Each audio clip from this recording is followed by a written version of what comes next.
Shania, bagaimana perkembangan kasus korupsi Menara Base Transceiver Station atau BTS? Silakan Shania dengan laporannya.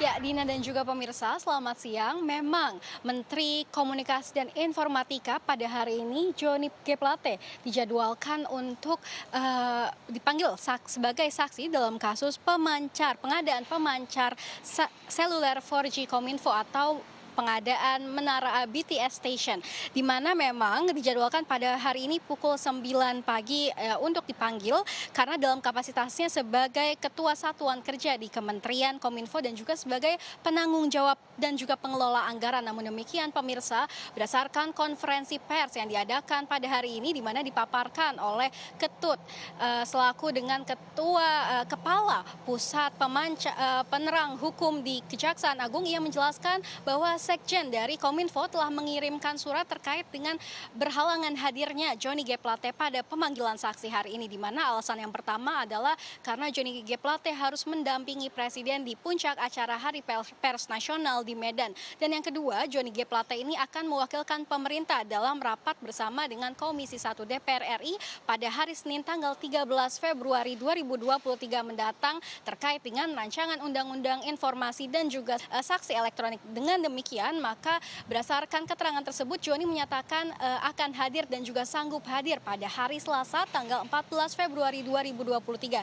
Dan artinya, maka pihak dari penyidik Kejaksaan Agung bidang tindak pidana khusus akan kembali melayangkan surat panggilan kepada Johnny G. Plate pada hari yang telah ditetapkan, yakni pada hari Selasa tanggal 14 Februari 2023. Dan memang Dina dan juga pemirsa, terkait dengan kasus ini, Kejaksaan Agung sebelumnya telah menetapkan 5 orang tersangka, di mana ini telah memeriksa 60 orang, di mana telah mencekal 23 orang untuk berpergian ke luar negeri sebelumnya, di mana memang yang paling akhir ditetapkan sebagai tersangka adalah Irwan Hermawan selaku komisaris PT Solitek Media Sinergi, dan juga Irwan memang diduga untuk bermufakat bersama dengan Direktur Utama Bakti Kominfo sehingga menjadi pemenang proyek.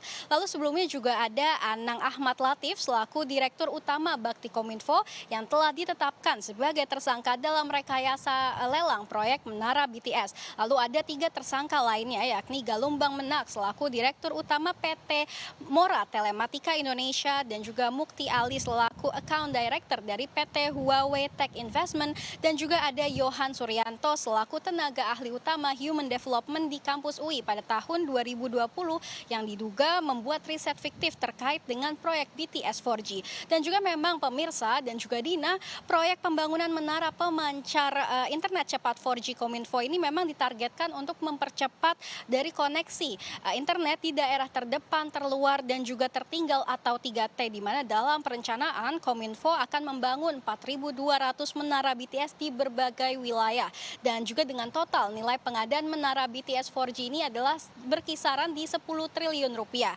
Adapun memang penyidik dari Kejagung ini akan memperkirakan kerugian negara sekitar 1 triliun dalam kasus ini. Demikian dapat saya sampaikan, kembali ke studio Dina.